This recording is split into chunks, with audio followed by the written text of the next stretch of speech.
You're listening to the Talking 20 podcast. This podcast is for you if you're in your 20s and you're thinking, what the hell am I doing? We've all been there and we want to talk about it. We're your hosts, Bridget O'Rourke and Mary Margaret Courtney, and we sit down with fellow millennials to chat about their journey and hear what they've learned along the way. Let's get started. All right, welcome back to another episode of the Talking 20 podcast. Bridget and Mary here, as always. And this is an exciting episode because it's our very first episode of season 2. Woo! How exciting is that, Mare? So exciting. I think we should talk about, the reason why behind why we decided to do seasons and how we were all of a sudden season 1 is done! Season 2 coming February, and everybody was like, woo, so excited for you. But in reality... You want to pull back the curtain a little bit? Yeah, let's pull back the curtain. So, yeah, here's the thing I'm also learning is, Bridget and I doing marketing and social media in our normal lives, we move quickly through things, and a lot of people always think, I think from behind this, or from, the people in the audience or whoever's looking at our social medias or listening to this podcast, think it's all well planned, and some of it is, but things like this current last few weeks were not. We were talking and we knew we needed to get recording. We knew we needed to get some things out, get our 2022 plans going. But it being a new year, getting into talking about your job, your new job, all these things were building up and we just kept delaying it. We just kept putting off our recording dates. So we had a call one day. I was stuck in a snowstorm at my cottage. Oh, yeah. With very bad internet connection. Whole story. Which was a whole other thing. And yeah, we were just a little overwhelmed because Bridget does the editing. I was worried about how much stress that was going to put on her. And we were just I think we need to just wait. Let's just wait. We'll just wait. And so Bridget literally whipped up a graphic. It was we're really excited to bring you season 2. And people were like, yay. Good job, so proud guys. of you for season 1. We're we didn't even know. Yeah, we've never considered them seasons. We didn't know we were going to do seasons. We just were going to keep recording all the time. We had our year in review in January. We didn't even do it in December like everyone else middle does. Of January. Yeah, so I'm so happy that it was well received. Just been wild. Yes, I'm happy it was well received. I'm happy that people felt like it was intentional, but we just thought it was really funny and that we should tell you all. It was totally on a whim that we were okay, we're going to call it season 1. That doesn't make it an actual date. Bridget you had some research or knowledge behind it. I can't remember, but you were I read somewhere that you should take breaks or... Yeah, okay, well, I'll actually explain that. So I read somewhere there's this thing called pod fade, which is essentially you start a podcast, you're so excited about it, you're so inspired by it, and then all of a sudden, you realize how tedious it is. It's very repetitive because it's not new and exciting anymore. I mean, it's still exciting when you release episodes, but it's not like when it was your first week releasing a podcast. So there's this episode from Buzzsprout called How to Avoid Pod Fade, and one of their suggestions was to do seasons because that gives you a time, a break time in between each, in between. So you do 6 weeks of interviews, 6 weeks of releasing episodes, and then 6 weeks of interviews, but during those interview times you're not releasing episodes. So it helps to avoid pod fade, which I was starting to feel. I was starting to get really overwhelmed because, as Mary said, and as you've heard in the last episode, I started a new job, which has been a big learning curve. And I started to get oh my God, how am I going to keep up with Talking 20? I want to keep up with Talking 20, but it was it was tough. So I heard this episode and I was like, all right, seasons. But now that I think back on it, Mare, we should have pushed it. If we were going to do seasons, we could have been starting in March. We could have given ourselves way more time. No, because the upcoming... Why did we just push it 2 weeks? Because of Valentine's Day. Because of Valentine's Day. You're right. Yes. And we could have just found a different spin on the whole thing. But there's also something interesting about moving over to the workspace when you work for yourself, which, excuse me, I've always worked for myself in some capacity, but I've also, up until last year, I've always had a full-time job and a boss somewhere. And that feeling of meeting deadlines, proving your value, providing, fresh content, it's always there, and it's like ingrained in your body. And so even when we sat back and we were like, hey, like, we're really trying to push like a square peg in a round hole, we still have this intensity of like, no, you have to, like, there's a deadline. We have to meet the deadline. It's like, how can we torture ourselves in the best way possible? Okay, we'll delay everything by 1 week. That'll help. And it's like, you're right. Like, no, we needed 3 months. We're ambitious. Yeah, and like, you've got so much going on. Collective Creations is building. I've got a really big showcase coming up in February. Absolutely. Now that you're saying it, I'm like, yeah, why didn't we start this in the spring? But, it keeps us moving. It keeps us excited. Mary, what we've kind of figured what we're going to do is there's going to be less editing involved in season 2. So it's going to be more raw, more authentic, so that I don't have to edit as much. And you guys will get to know us a little bit better. But nothing is ever super edited, but, it's more the long pauses, sometimes. The ahs. The ahs, the hits a microphone, my cat comes in and I have to leave. I take out all those kinds of sections. So hopefully we'll just leave those in now. As you've probably heard before, but the cat coming in and Bridget having to leave happens literally every time. And it's hilarious. I have more. As the first time I started editing, I started cutting out that part. I called it Bridget's Cat Interruptions, and I have a folder on my computer of all the cat interruptions that I'm going to be posting. Yay. Throughout. It's going to be an ongoing series because it happens every single episode. My cat interrupts us and I have to interrupt the guests. And also the funny part is Mary, whenever I get up to go and because she needs to be fed, my cat needs to be fed at this certain time. Whenever I go to do it, Mary has this spiel that she says to the guests to explain why I'm doing it. And it's the same every single time. I was watching it and I was like, yeah, you have the same explanation and the same like mannerisms and everything to explain the situation in every single video. It's hilarious. That's so funny. That's not planned at all either. No, it's not. It's just you're also just like reiterating what happens, and what happens is the exact same every time. You hear the guests want to kind of talk over it, and it's like this, like, what do I do? Like, the show's on, but I think people forget it's like, we're not on a stage in front of people. We're not on live TV. No one else is here. So I'm just like, I'm just going to stop talking because Bridget's not listening. And then we go back because we used to try and just pretend like it wasn't happening. And you would leave and I would keep engaging them. And it was like, keep going. But then you would come back and ask the exact question I asked. Or say something where I'm like, we just covered it. So then I was like, you're going to have to go back and either just take out that whole clip, or people are going to be listening and be like, why is Bridget not listening to the guest? So I was like, it doesn't make sense. That's exactly what it sounded like. Yeah, that happened a couple times where I didn't know because I was listening to it in my ears. And I didn't know that, I wasn't watching it. I didn't know that I had walked away for the cat. So I was like, why did I just ask the question that Mary just asked? Was I not paying attention? And then when I'm going and doing, the video editing, I'm like, oh, that's when I left. Yeah. So. All right.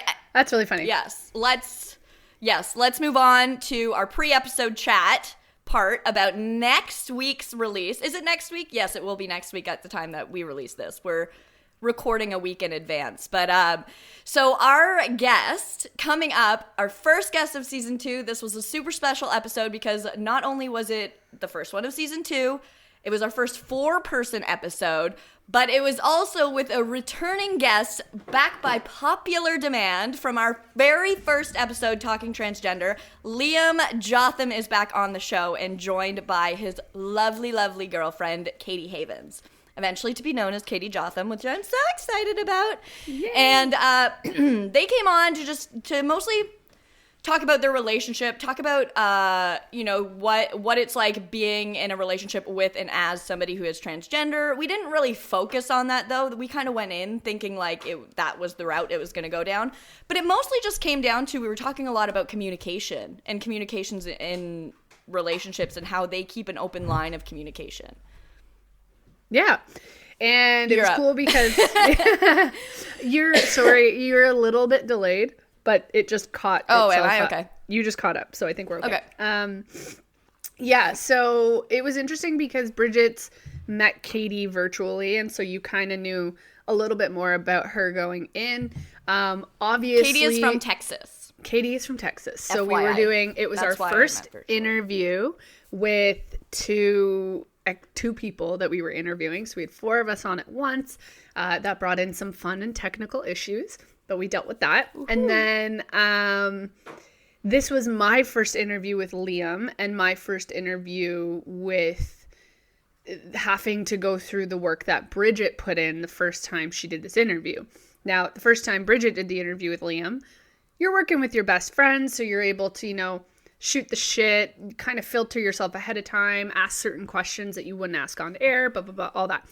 Then the episode, you produce it, you put it together, and you show us, and everyone knows the story. That's how Talking 20 came to be released so quickly, because it was so good. So for me, I was like, there's a lot riding on that to be a part of that conversation, but to wear the same hat that you wore and make sure that I did my homework and I'm speaking correctly and I am well informed. And we're mixing that in with now adding Katie into the mix, and we want to hear Katie's story, which was very interesting.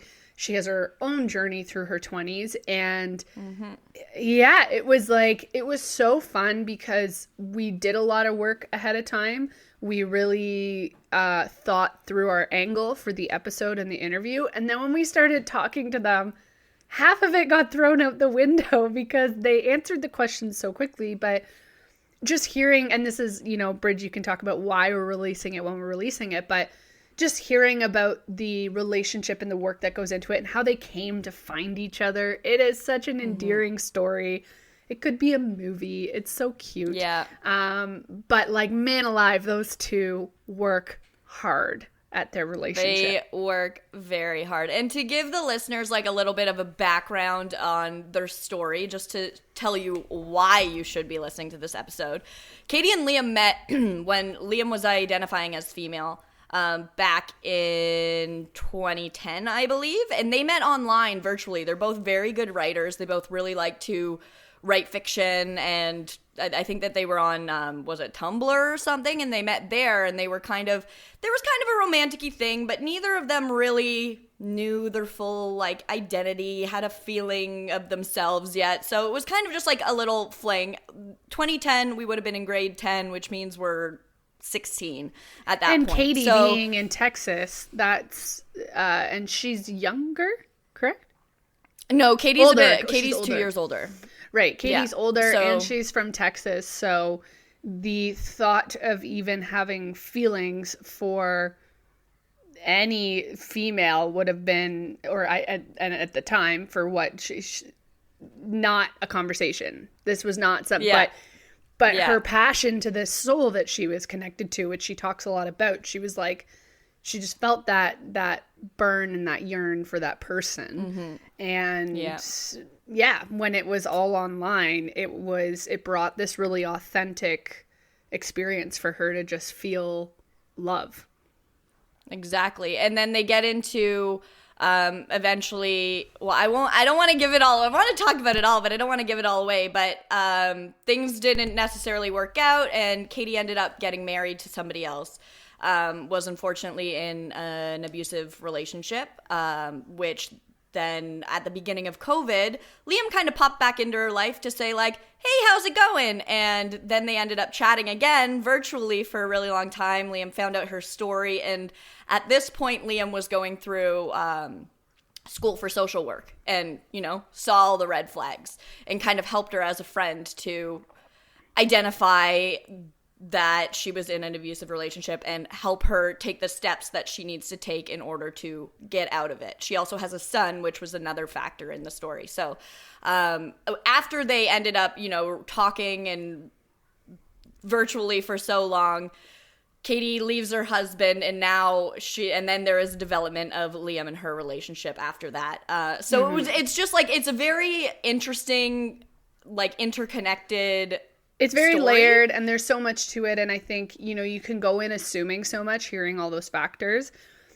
Being so well-spoken, both of them, So I could have well talked spoken. about every point that we touched on. I could have talked about for hours. Like Liam's ability to express how hard and tricky it is to, you know, he's learning about social work. He's learning about that world. He has someone in his life that he sees that. And he's literally learning in school about not putting on that work hat with your loved ones and the tricky dynamics of that. And, you know, they hadn't been talking for a while. So I think it was a great way for him to be like, there's a very clear boundary being it's COVID and we don't live near each other. They don't see each other in person. But how he was able to help Katie realize there is a safer, happier way to live your life, and using the tools that he had without overstepping his boundaries. Because that was my first assumption. I talked about it in the show. I have family, and if you listen to my mom's episode, she lives in that world. So I've grown up with that. I've grown up understanding the complications of people who work in that world and having close relationships of people who need those services. It can get really muddy, and watching my mom and my brother having to navigate that over time, it does get really hairy and tricky. And so hearing Liam express, you know, what his thought process was through that was cool, and I could relate to it a lot. And again, just shows like there were so many moments where I think both of them were like, this will never be. I care for this person a lot, but there's so along their journey, there were so many things in the way that I think they just kind of were like, yeah, I'm just going to keep talking to you because I really, really like you and you make my life better.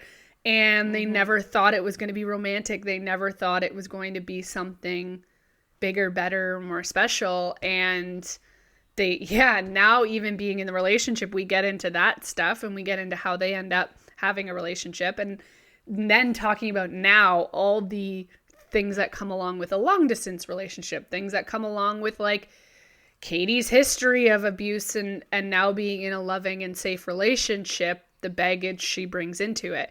Liam, like dealing with the loss from his mom, he comes in with his own baggage and he talks a bit about that. So there's just so much, and they're huge Glennon Doyle fans.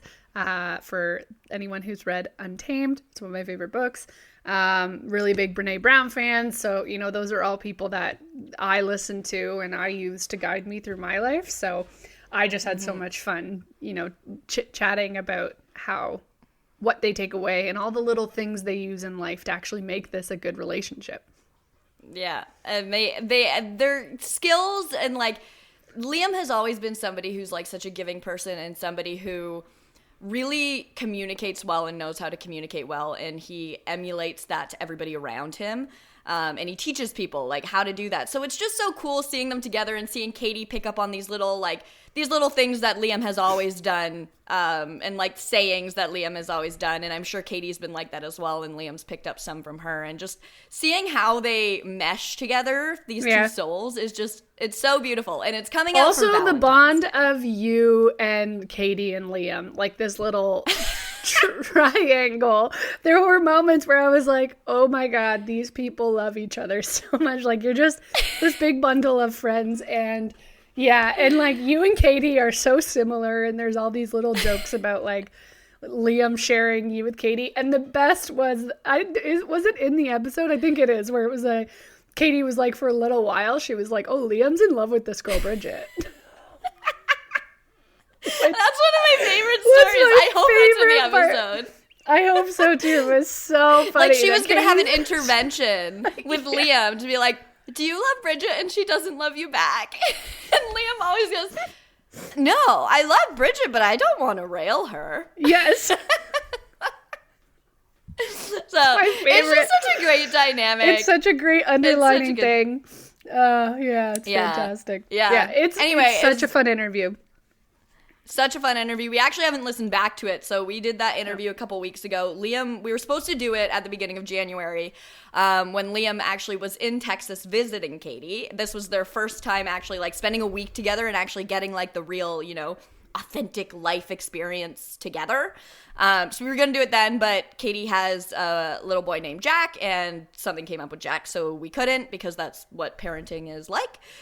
So then there were a couple other times we were going to do it, kept getting pushed back, and we ended up doing it a couple weeks ago, and it turned out even better than I could have hoped. Like, I mean, I hope. I haven't listened back to it yet, but they both talk so well, so elegantly, and Katie was so much more open than I expected her to be, about her, this relationship, this fresh divorce, the abuse, all this kind of stuff. She was like, I thought she wouldn't really want to get into that stuff, but she was like an open book. So, and I give her so much credit, because you could come in with so much baggage from those things that you could tear down the relationships you have with other people. Mm-hmm.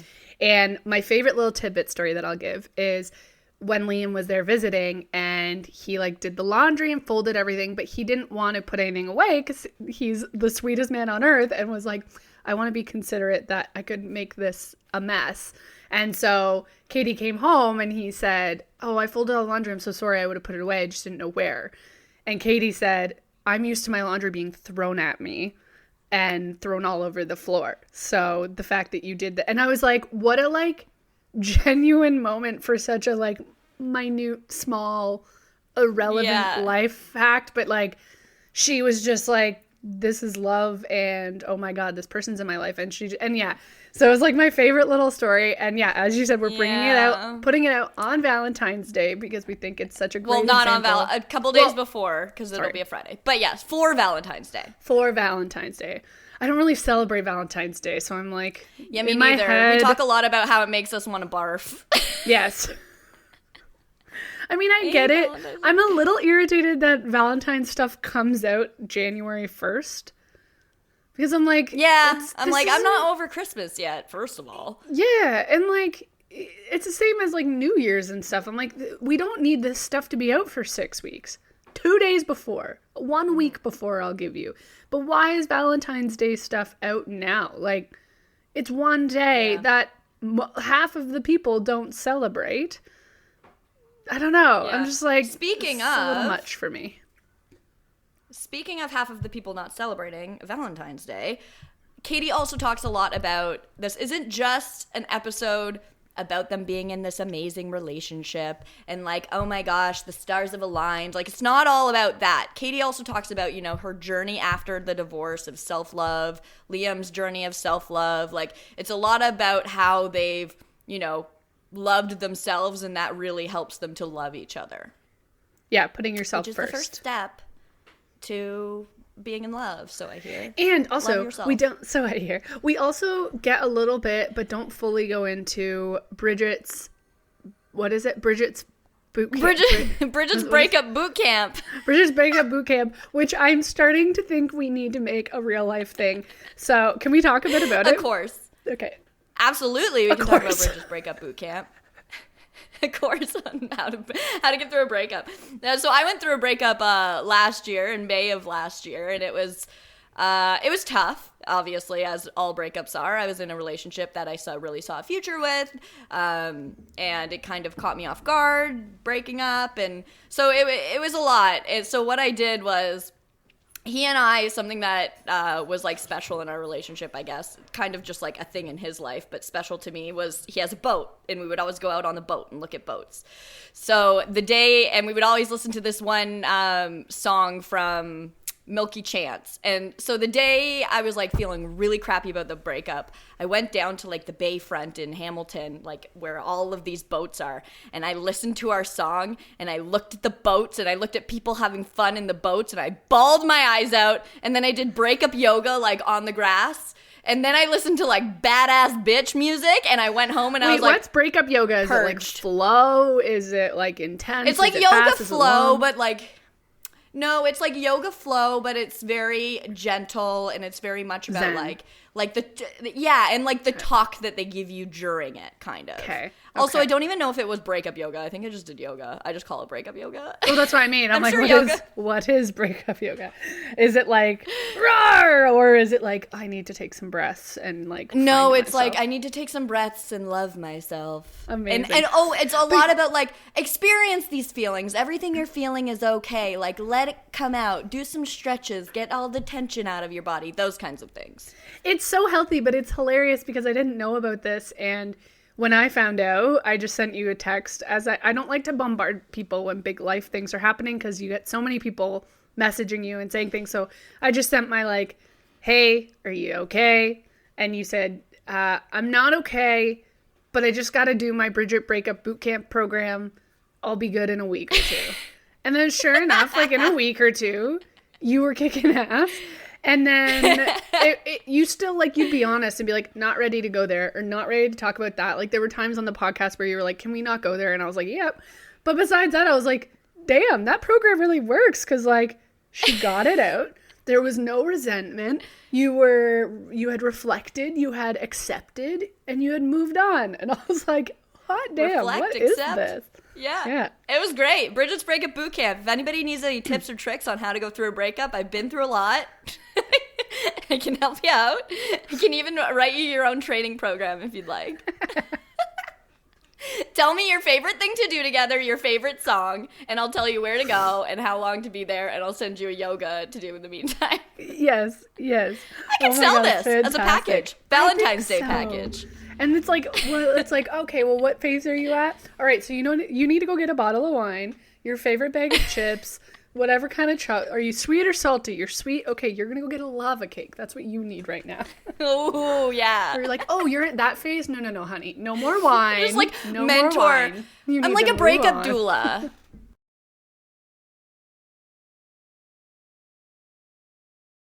Yes! Doula. Oh my God. I am coining this term. This is my new job. Breakup doula. Amazing. Can you put it on your breakup signature, please? Bridget breakup doula. Bridget the breakup doula. Yeah. Oh my God. Yeah, that's so something funny. like that. I gotta work on it. This is fantastic. Bridget at breakupdoula.com. Anyway. We touch on that a little bit too. I hope. I think we do. But yeah. Yeah. All right. So anyway, that is coming out, as we said, for Valentine's Day. I believe this will be on February 11th. So stay tuned for that one. It's going to be a fun episode, as I say, for literally every episode, because they're all so much fun.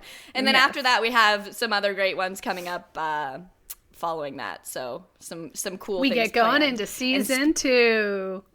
You get go, yeah, it's been so planned for so long. And you know what else has been planned for so long and not executed? Our giveaway. So as we were talking about at the beginning of this episode, Mary and I really like to plan, like we were very busy over the past 2 months, and there have been a lot of balls dropped, and like, not really, we haven't actually really dropped balls, we just haven't like pursued any new balls. They're just hanging in the air. There's some balls hanging around in our lives. Mm-hmm. So anyway, we had a giveaway back in, that was gross. We have a giveaway back in December before Christmas that, we closed on January 31st. Technically, didn't actually, and we just never really followed through on it. Like it's for a meme mug that says "Why is it always Monday?" A cup of tea mug and a cup of tea. Bag and we of just tea. never bag of tea, and we just never really announced the winner because it was just kind of very far down on our list of all of the shit that we had going on. So, without further ado, because there's already been a lot of ado past, whatever that means. Mary, do you want to announce our winter? our winter. That's not right. Well, it's winter, everyone. Our winner for the Talking 20 giveaway. That's my drum roll. Is Sabrina Ventura. Woo! Yay! So we will reach out to you, Sabrina, and Mary will get in contact about getting you your winnings. And we hope that you use this mug whenever you go on a hike to pick up leaves. Every Monday. Every Monday. You can use it to scoop your litter box. You can use it to hold your toothbrush. Yeah, you can use it as a hat or a mask if you wanted to. Oh yeah, it works really well as a mask. There's no air getting in or out of that thing. Yeah, so you're like definitely like you're fine for COVID. Like that's wallet. It's better than an N95. Yeah. It could be your wallet. Yeah, you can actually use it to put in. You can take another coffee cup, like a McDonald's like to-go cup, and you can put it inside the mug, and then it's like a sleeve. it's like a holder. It's like a sleeve for another like a mug. beer koozie. Yeah, beer koozie. Yeah. Which is really the original idea for it. Yeah, exactly. Yeah. That's you why can we put got your them. Can of beer in it, and then just drink it from there. It's like a beer handle too. It's a beer koozie with a handle. Because beer cans don't come with those. I can't think of anything better to use a mug for. Agreed. I mean, you could also use it to build sandcastles, but it's winter, as we just decided. You could use it to build snow castles. Oh, you could use it to build snow castles.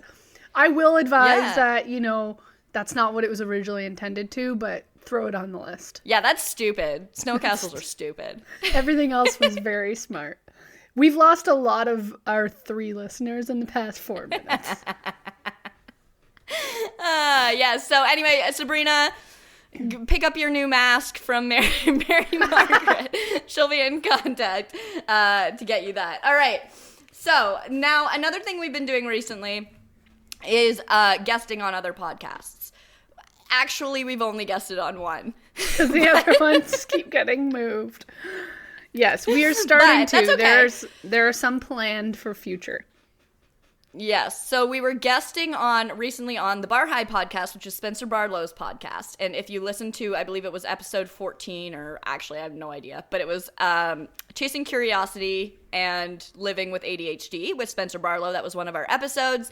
He has his own podcast, and we guested on that one. And we talked a lot about, our working relationship and how to work together as friends. And then Mary and I kind of talked about both of our individual stories, like mostly career stories, and how all of that kind of came together in the formation of Talking 20 and Collective Creation. So it's like a really good like glimpse at how Mary and I have gotten to where we are and all of the work that we've put in to get here. So that's not coming out until like April or something. But something else that we talk about on it, which is something that we also talked about on our episode with Spencer, is our sign up for Tough Mudder, 15 kilometers in September.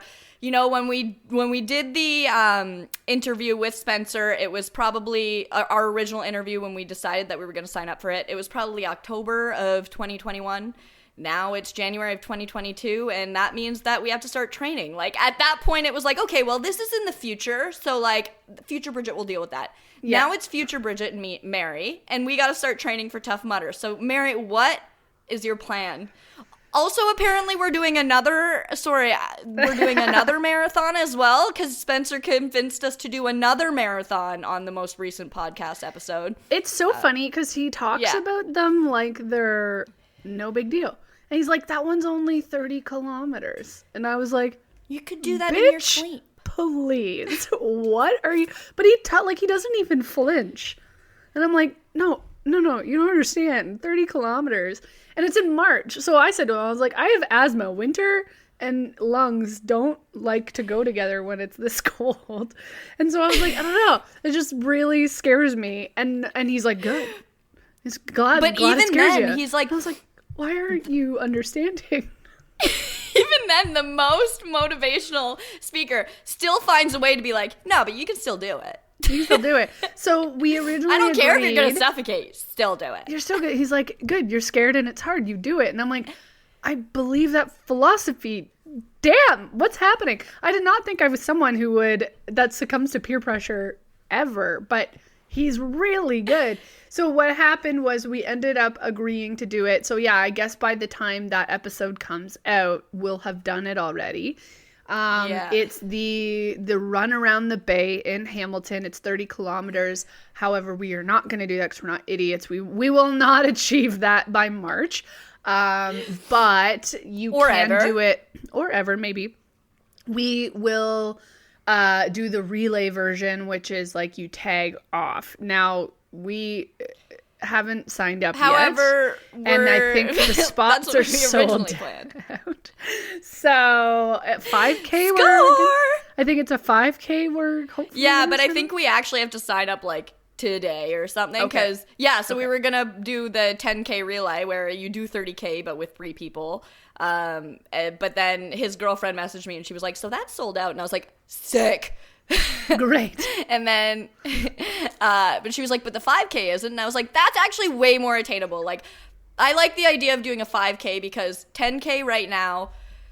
If it was the summer months and 10K was 2 months away, I'd be like, okay. But like, I don't know how I'm going to train in the winter. Yeah, if it's summer, you would strap on your shoes today and you would just go out and start running. But I'm sorry, there's also like extreme cold warnings and we're getting used to it. Like I'm starting to be like, it doesn't actually feel as cold out as they're telling me, which I think it's just because it's been this cold for so long. But it is like, it's a little crazy. Even like Matt, who is a winter runner and's got all the gear and he'll have days where he's like, I'm not running in this. This is ridiculous. And we don't have a treadmill. You don't have a treadmill. So it's like, well, how are we supposed to train for a run? I was like, I'm going to train 10K in March. Like in March, I could see myself starting to run. Maybe like February. Still would be a push. Like it's still going to be cold, but like maybe not as cold. Like this is like peak winter right now. Yeah. And, I also have to say, so this is a little bit of a turn, but not really. I'm doing cognitive behavioral therapy right now because I'm a worrywart. I worry a lot. So essentially we're talking about SMART goals when we at our last session. And you know what SMART goal is? It's essentially how to make a goal. And there are all these acronyms like, is it realistic? Is it timely? Is it manageable? Is it specific? All those kinds of things. And one of their examples was, a bad example of a SMART goal would be agreeing to run a marathon when you hate running. And I was like, oh, that wasn't even like, they didn't know that I had done this. I was like, oh my God, that's like, hilarious. Okay. Okay, I hear you. And I muted myself and just started cracking up because I was like, oh, so that's why you're supposed to make like measurable goals. Okay. Yeah. But I do think, and we talk about it on Spencer's episode, what's interesting, like a marathon is different. It is physically and mentally, again, we talked about it a bit, but watching someone train for a marathon was hard for me. Like, it's so stupid and sounds unrealistic. Because you watch Matt train, right? Because I watched Matt train and then I went and watched him and his friends run it. And the especially the first time you do it, you have to at least enjoy running. To run for that long, to put yourself through the stress and anxiety and fear that comes along with it. We didn't, in fairness, plan to run a marathon. It's a hilarious example in timing and not a SMART goal. 5K, I agree, is like, I think tomorrow you and I could get up and run a 5K. It would suck and it would be very hard and we wouldn't enjoy ourselves, but we could do it. And I think we would, as much as you don't enjoy running, you would be super stoked that you achieve that goal. Oh, for sure. Yeah. And I know that running is also like, it's an acquired taste. It's like my yoga. My friend hated running. Yeah, and now she loves it because she just, she pushed herself to do it. And Spencer was saying it's like kind of like a mindfulness technique. Like you integrate all of that mindset mentality that you've been working on in mindfulness while you're running, and you kind of use it as like your me time. And I was like, that sounds nice. What do you hate about running? What is it? I think it's the mental struggle where it's like I don't like feeling like I'm too tired to keep going, but knowing that I can keep going and having to convince myself to keep running. I think it's mostly the mental struggle. A lot of the time I get bored, but maybe if I'm listening to podcasts or something, I won't. It's long. Like I really like to get like a quick and done workout. So running 10K is like, I don't know how long that takes, like an hour maybe. I have no idea. No concept. Yeah, that's step one is like learning. What helped me enjoy running more was and you have a watch, so you'd be able to do it now. Yeah. I got a Polar because I don't like having a screen, but it tells me how fast each kilometer is. So right now I would probably sit between like 7 minutes and 30 seconds to 8 minutes per kilometer. Especially with the cold weather and adjusting my lungs. So I know when I'm like, I only have 20 minutes today, but I told myself I'd go out for a run. I know how far I can go, and I plan my run according to 8 minutes per kilometer. And then I try and This is such a measurable goal. It is a measurable goal, but you need to know that number. And again, I only learned that through living with Matt, where he was like, I know how many minutes it takes me per kilometer, and I know how many minutes I need to be to run a marathon under 4 hours. Like, insanity. Yeah. Oh my God, that's crazy. But they have to do that math, right? And they have to know. So I started working that way, and being of a similar mind to you, of not liking how long it is. I love ADD brain loves the like workouts where it's like, do this activity, do this activity, do this. And like your brain's constantly switching back and forth. You don't have to overly focus on something for too long. But I've learned to enjoy that. That's what's hard about running. Lifting weights is evidently hard because it's heavy. Yeah. But running, it's like, yeah, it is mentally taxing. And that was where, when I said on Spencer's podcast, Bridge, you can do it. Like, you can run for the level of fit you are. You can run 10K. Yeah. You just have to mentally train yourself there. Because I realized when I started weightlifting how much easier running was. And when I really committed to that mental understanding and knowing my time and what I could do, all of a sudden I was just like, oh, I just ran 7K, and then went like, whoa, I've never done that in my life, but I did it without even trying because I was starting to like plug those tools in. Right. So that's why for you, I'm like, I wanted to know why, because I do think that as a meditative practice like yoga is very uncomfortable for people at first, because it's like you have to connect to your body and your mind, and they talk about it.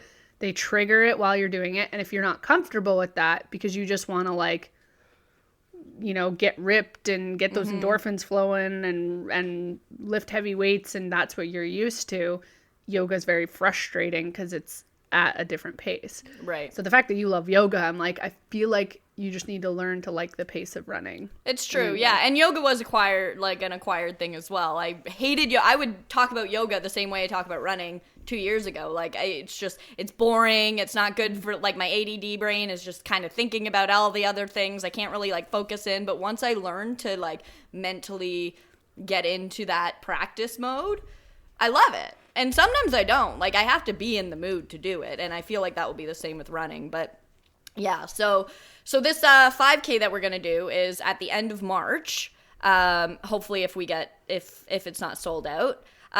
So what's your training program going to be like, Mare? Okay, so I haven't You've gotten been doing past a new really next week. Yes. So, I started which is very exciting because I've never been able to achieve what I've been doing before. And I felt like I put a lot on myself, but I was like, you're gonna do it. Like, I needed to push myself through this. So I'm doing a 4-week program. It's through Beachbody, but you know, there's all these online coaches now and Instagram coaches. And there's this girl I've been following for a while. Her name's Megan. We'll be having her on later in season 2. Cool. I didn't know that. She is just kicking butt. Yeah. She used to be an elementary school teacher and was just like, that's all she ever wanted to do with her life. She's in her 20s, loving life, hating being a teacher, hating exercising. It just wasn't fitting. Like, she was doing all the things and going through the motions. It wasn't fitting. So she switched over to being this coach and putting fitness first and all that jazz. And she's just killing it. And she just does a lot of the similar stuff that I do: outdoor hikes, skiing. She sets all these crazy goals. She did 75 hard, which is something I'm looking more into. I'm not there yet to do it, but it's like 75 hard intense. Is hard. I haven't done it. It's 75 days. Yeah, for anyone who doesn't know, it's 75 days, 2 workouts a day. One has to be done outdoors. You have to drink, I think it's like 100 ounces of water every single day. No drinking alcohol. There's a bunch of things. There's a whole book on it. So I followed her journey through that. She did like a crazy hiking journey. I followed that. And then hiking She did a crazy hiking journey. And yeah, so a goal last year I had was to follow more people on Instagram that would help me get my butt in gear and to like mentally think the same way and just try and have more positivity in and around my life. And obviously social media can be very contagious. So she was someone that normally I wouldn't follow someone like that, but I was like, you'll see her stuff come up throughout the week and it will remind you to go out for your hike. It will make you want to save money to buy those new hiking shorts she has or whatever, like all the things that seep into your brain when you look at Instagram. So yeah, I eventually was like, you know what? I need to reach out to her and say, like, what is this coaching module or program that you have? And she's through Beachbody. So I signed up for that. It's a 4-week. It's called Job 1. It is 20 minutes a day. 5 days a week. Really, it's 7 on the weekends. Essentially, you just choose what your physical activity is. And then they have like recommended classes you can take. So 4 weeks of that. 4 weeks of, I did dry January. Then through Beachbody, they look at your weight, your height, and everything and tell you the recommended the recommended amount of water you should have every day. Cool. Okay. And then you can track it. So I've been doing that, making sure I hit, I think mine's like 75 ounces or something. So I try to do 80 every day. So I was doing that. And then 30 days yoga with Adrienne for anyone who does yoga with Adrienne on YouTube. Yeah. Yeah. Which funny you just said that, like some days you really have to be in the right mindset. I am learning so much about myself through doing yoga with Adrienne because I go in, I do my 20-minute class on Beachbody, and then I do my yoga with Adrienne right after. Her things are roughly around 20 minutes, so my workout works out to be an hour. So committing to do that 5 days a week was a lot for me. Mm-hmm. I have never in my life committed to doing that. So, yeah, doing the workouts was always fine. Like in my head, I was like, you just push through. What kind of workouts are they? So every day, like one day it's like glutes, arms, and legs. Then the next day it's HIIT. Then the next day it's like core, shoulders, whatever. And is it like body weight or do you go to the gym? No. So one day it's all at home. Okay. So one day's body weight. One day is bands with the package that I bought. Super, super cheap. It was like $200 for the year or something, but it came with like a pre-workout powder, which I'm trying. I've never done. I really love Athletic Greens, so I take that. But everyone does this pre and post workout stuff. Mm-hmm. Do you know what I'm talking about? I don't even know what it is. I'm like, what is this? Pre-workouts are like to help you get your energy, up and to help your like muscles. I don't know. They're not good for you. A lot of them. I'm sure there's some that's good for you, but I do follow a girl that I know knows a lot about nutrition and stuff, and she said the best pre-workout that you can have is coffee. Because it's like, that's what they do. They get your energy up, but coffee is actually like caffeine. It doesn't have all of the other chemicals in it that's what my curiosity is. So the program came with it. So I was like, this is interesting. I'm going to get it so I can physically have the product in my hand and read it and see what's in it. Because I was like, I don't know. And everyone on it, and when we have Megan on, I want to ask her about it because maybe there's something I don't know, but so many people take it. So it comes with that and bands. So yeah, so one day she does all her workouts come with, it's all bands based, which is really cool because it's a lot of the same workouts that you would do with weights, but because you're holding the band in a certain way, the resistance is almost opposite. Okay. So it really gets into like those smaller muscles, which I've always hated bands. So that's been fun to like learn new exercises to use with bands that I don't hate. And then, yeah, like some days are just straight up cardio. So it's all like body weight and movement and just keeping your heart rate up. Mm-hmm. And what's great for me is it's 20 minutes. It's every day. Yeah. I don't want to put on my shoes. I'm like, Mary, it's 20 minutes. Just fucking do it. Yeah. So it's been really easy to get into. And then I always love taking off my shoes and doing a bit of yoga after. But some days I am like super cranky. I remember at one point you were saying like, you had that app, that period app that tells you, like helps you know like what kind of exercise to do. Tracking app. Hi. Okay, yeah. And when you, we have Starbucks arriving. That's all. Where's mine? Well, we sent it to your house, don't you know? Oh, okay. Does Liam still live in Orangeville? Liam does live in Orangeville. So right now I'm not living. I feel like I'm living. I'm at Liam's house. And he's just ordered Starbucks. And for anybody who's wondering, coming to Liam's house is like a luxury experience. He has a toothbrush for me. He folds some pajamas and puts them on my bed. My sheets are always clean. He has it's amazing. It's a luxurious experience. He has this great coffee maker. So anyway, I'm here right now, but his coffee maker wasn't working this morning, so he just ordered Starbucks and was just letting me know so that it wasn't too loud in the microphone. I'll probably cut this part out, to be honest. No. Should I just leave it in? I can. Yeah, absolutely. Anyone listening, this is more what season 2 will be like. Season 2 is going to be like, yeah. And if you're annoyed, just tell us, and we'll make sure we do less of it. Yeah. Or we'll try. Yeah, I think this season is going to be based a lot on feedback. I think what we want to do with this season, I know this is a turn a little bit, but we'll keep a lot of the stuff in, and then we'll ask people, okay, what do you like, what do you not like, and we're going to develop our style. Rather than developing our editing style, we're going to develop the style of how we do things and adapt and learn and stuff like that. So feedback, as always, very appreciated.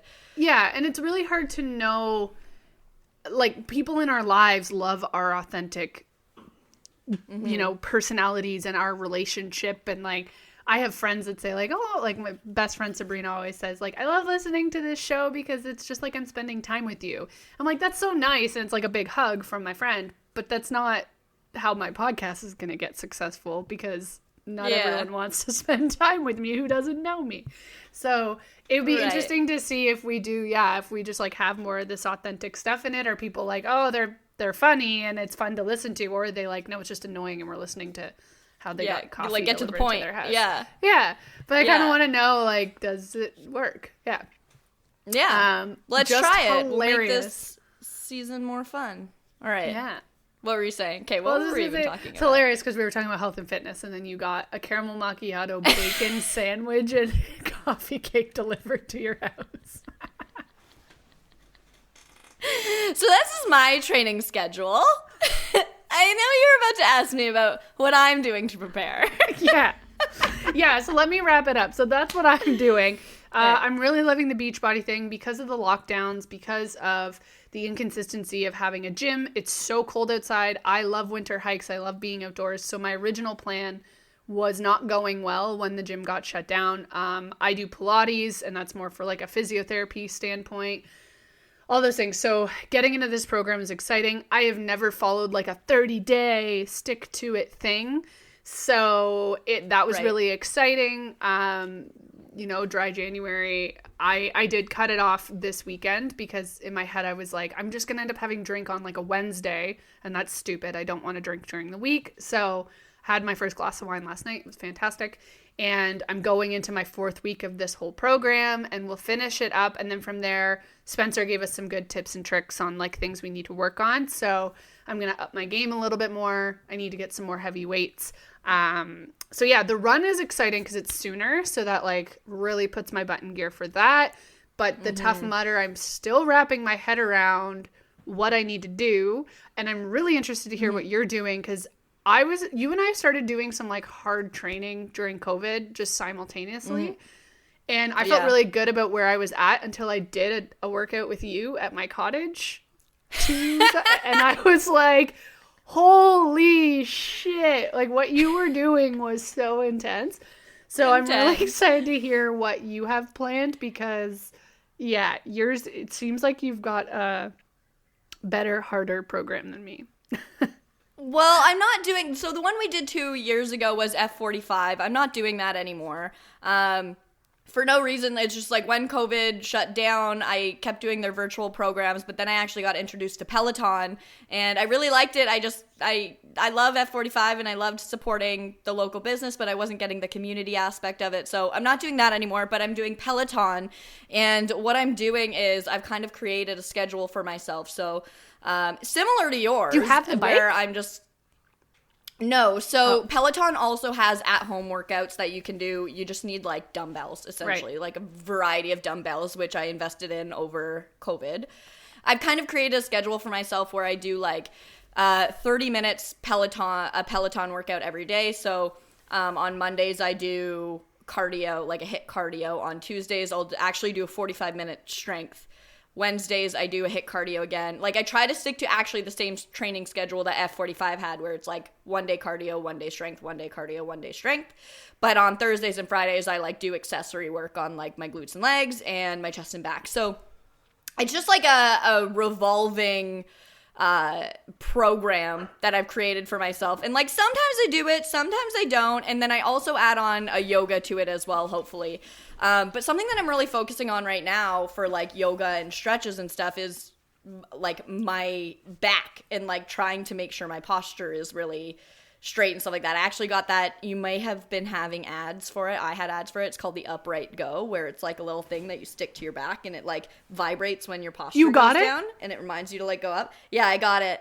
And it like, it'll like track your progress on your phone and stuff. So I got that. So that's cool. Like a big focus of mine right now is like working on my back muscles and trying to keep up, you know, working from home at a desk. It's like, it's also having back issues. It's like not good. So that's a big focus of mine right now with yoga and stuff. That's kind of where I focus my yoga practice. Okay. And then I'm planning to, like, in the spring when I can start running, like, actually get outside and start running. I'd love to do that now, but I can't. So I feel like just keeping up with, like, cardio and keeping up with strength and just trying to, you know, maintain what I have until I can, you know, skyrocket a little bit more in the spring. Are you eating healthier or more consistently? Not right now. I'm going to. So in February, I said this in December too, in January, but for real, in February, I'm going to start like eating healthy. I mean, I do eat healthy. I'm very hard on myself with the way that I eat. I do eat healthy. I eat nice balanced meals. I'm just a big snacker. So like I will because you used to track like your mic, like when you did F45. Yeah, you track. Yeah. I used to track, and I might get back into that. It is very tedious, and I also feel like it is kind of a mental thing, and maybe it has played on I do have a bit of mental struggles with like eating and food and all that stuff, and I think it might have come a little bit from tracking stuff and knowing exactly like what my body needs and what I should be putting in it versus what I want to put in it. Okay, wait, just for anyone who may not know what that is, can you explain the tracking? Mm-hmm. Yeah, so tracking your macro, you can track your micros and your macros. So this is macronutrients and micronutrients. And essentially you have an app on your phone where you put in how you weigh the chicken that you eat at dinner, and you put in how much chicken you have. And that will tell you what carbs it has, what protein it has, and how much fat it has. And essentially at a certain, like, you want to balance these to hit a certain goal every day of each macronutrient.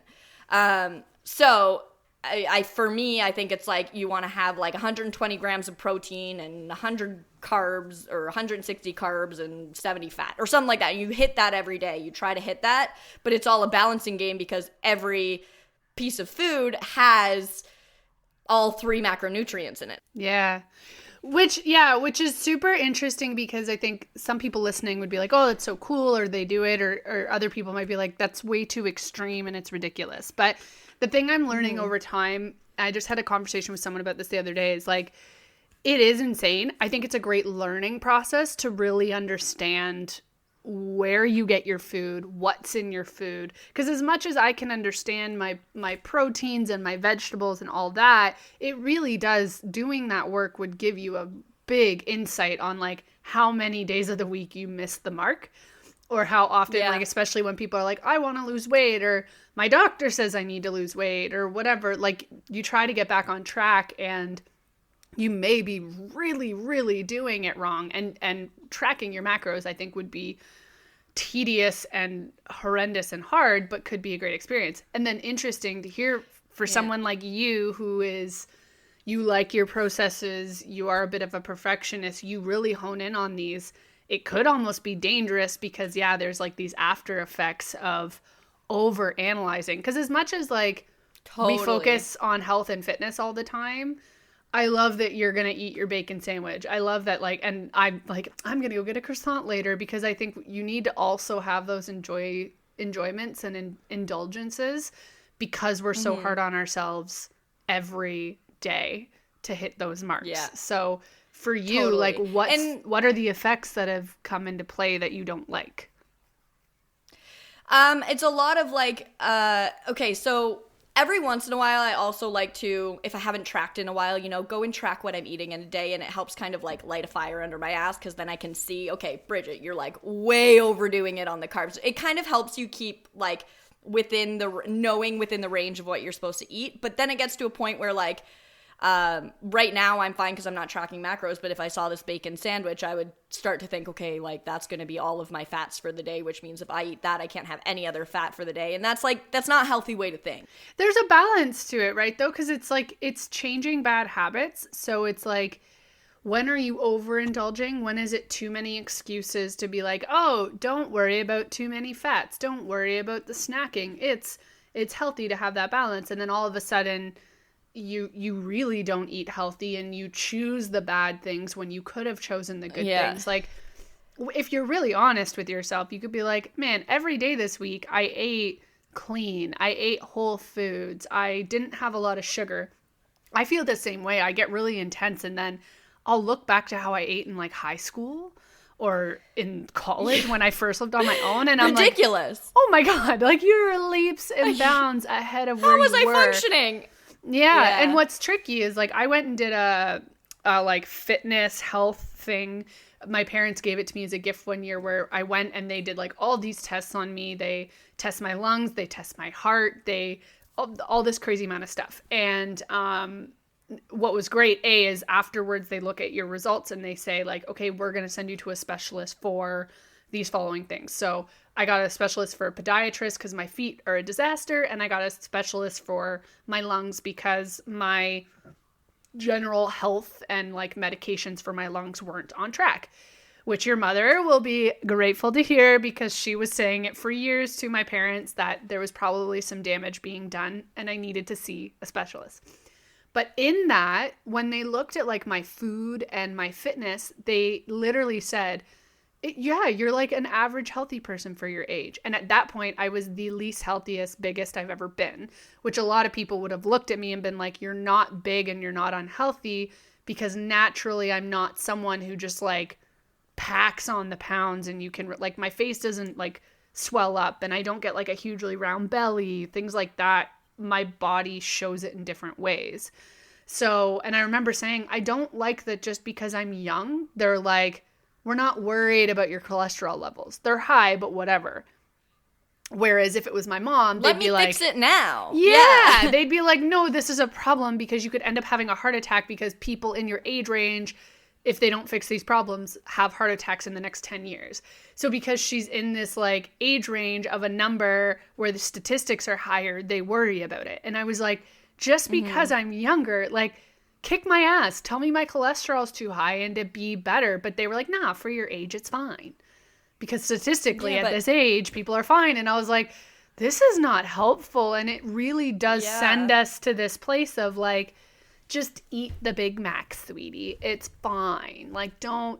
You're fine. Yeah. So it's like finding that balance of like an unhealthy obsession with your macros, and like you said, like being so stressed out and spiraling out of control where you may not eat at all, or you may not, go and buy the healthy things, so you just don't buy anything. Like, I get that there is a level of danger there, but every person should find that balance for like indulge, but hold yourself accountable. So it's I like that you've gone through that, because you've taught me a lot, but I never heard you say that it was having that negative effect. It's true. It's also a more recent thing that it's having the negative effect on me. Okay. So this is something that I'm like realizing more recently, and I think it's going to be a really great topic of conversation with our next guest that we're going to interview. Not the next one on the interview, but we're interviewing somebody about health and fitness, and I think it's going to be a really good conversation about almost like body dysmorphia and what you're putting in your body and your mentality behind that. I think that's a really cool topic to kind of dive into with a specialist, because maybe they can help me. Yeah, it's the extremism, right? It can help me, period.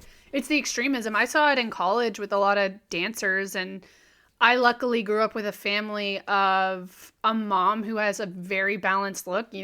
Your mom as well. We were the people that were like, be confident, be healthy, enjoy life. Our moms were average, that sounds so bad, but they were like average looking women, where they weren't overweight and unhealthy, but they also weren't like super skinny, won't eat food, have to look sexy, can't enjoy. Like like our moms were very down to earth.